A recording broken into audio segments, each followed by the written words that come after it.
Density की बात करते हैं। डेंसिटी नाम तो सुना ही होगा, डेंसिटी अभी भी बताया था, मास बाय वॉल्यूम होता है। लेकिन डेंसिटी की थोड़ी कहानी पढ़ते हैं। एक्चुअल में डेंसिटी कितने टाइप्स की होती है, कैसे कैसे कैटेगराइज कर रखा है, आप किस तरीके से कौन सी टर्म किसके लिए यूज करते हैं। बेसिकली सॉलिड, लिक्विड, गैस तीनों के लिए एक साथ अगर करनी है तो वो एब्सोल्यूट डेंसिटी होती है, that is mass by volume. But सिर्फ अगर गैसेस सॉल्यूशन के लिए, लिक्विड सॉल्यूशन के लिए अगर यूज करना है तो उसके लिए कुछ टर्म्स यूज की जाती है, उसी के बारे में है, ध्यान से देखेंगे। It is of two types, absolute density और रिलेटिव डेंसिटी। रिलेटिव डेंसिटी से आइडिया लग गया होगा, किसी के साथ रिलेट करके करेंगे। लिक्विड्स और गैसेस के अंदर नॉर्मली ये यूज की जाती है, ठीक है।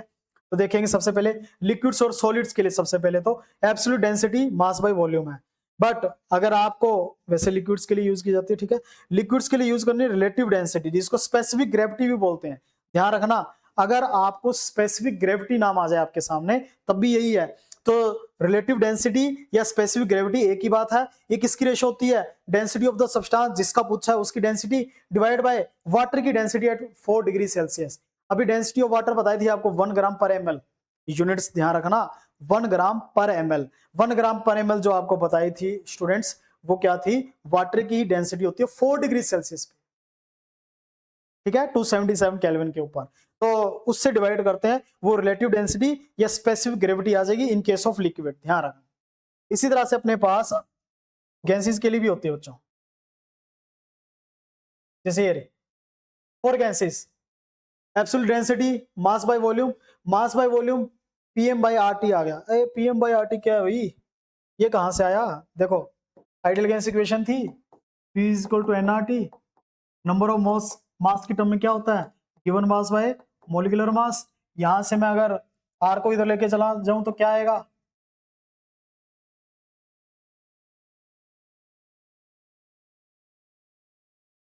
एम को, सॉरी, एम को इधर ले जाता हूं, वॉल्यूम को इधर ले आऊं, कैसे लिख दूं? यहां से बोलो भी, मास बाय वॉल्यूम क्या होता है? डेंसिटी।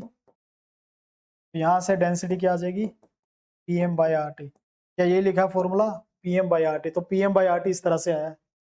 पीएम, ये भी एक इक्वेशन बना दी हमने, PM is equal to D R T. थोड़ा उल्टा पुल्टा इधर उधर करके, ठीक है, एडजस्ट करके हमने ये इक्वेशन बना दी। तो इससे डेंसिटी आ जाएगी, density PM by R T हो जाएगा। Pressure, molecular mass, R gas constant, T temperature, ठीक है। इस तरीके से डेंसिटी। अब ये तो होगी एब्सोल्यूट डेंसिटी। लेकिन अगर आपसे पूछे गैसेस के लिए यूज करनी है तो वेपर डेंसिटी यूज की जाती है बच्चों। और वेपर डेंसिटी क्या है? Density of gas with respect to hydrogen gas. Hydrogen के अलावा अगर कुछ भी दे रखा होगा तो वो मेंशन किया होगा। अगर कुछ ना मेंशन किया हो, unless otherwise mention in the question, you have to take always hydrogen gas. तो हाइड्रोजन गैस लेके चलनी है, ठीक है। सिमिलरली जैसे वाटर का फिक्स था, यहाँ पे हाइड्रोजन का फिक्स रहता है। तो vapour density, density of gas, density of hydrogen. अभी अभी पीएम बाई आर टी बताया था आपको, पीएम गैस का, पीएम हाइड्रोजन का। प्रेशर आर और टी फिक्स रहते हैं, तो प्रेशर आर और टी कैंसिल ही हो जाएंगे। क्या बचेगा? मोलिकुलर मास गैस का, मोलिकुलर मास H2 का, मोलर मास गैस का divide by molecular mass H2 का फिक्स होता है 2। गैस का बदलता जाएगा डिपेंडिंग ऑन द गैस। तो किसी भी गैस का molar mass 2 into vapour density होती है। क्या कहते हो?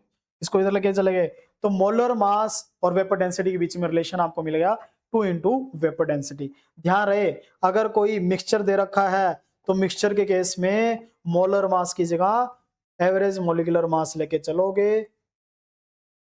अभी अभी आपको कुछ टाइम पहले बताया मैंने कि अगर गैसेस का मिक्सचर दे रखा है तो हम मोलिकुलर मास नहीं लेके चलेंगे सॉरी, हम एवरेज मोलिकुलर मास लेके चलेंगे। तो एवरेज मोलिकुलर मास लेके चलना है, तो ध्यान रहे। जैसे ये रहा क्वेश्चन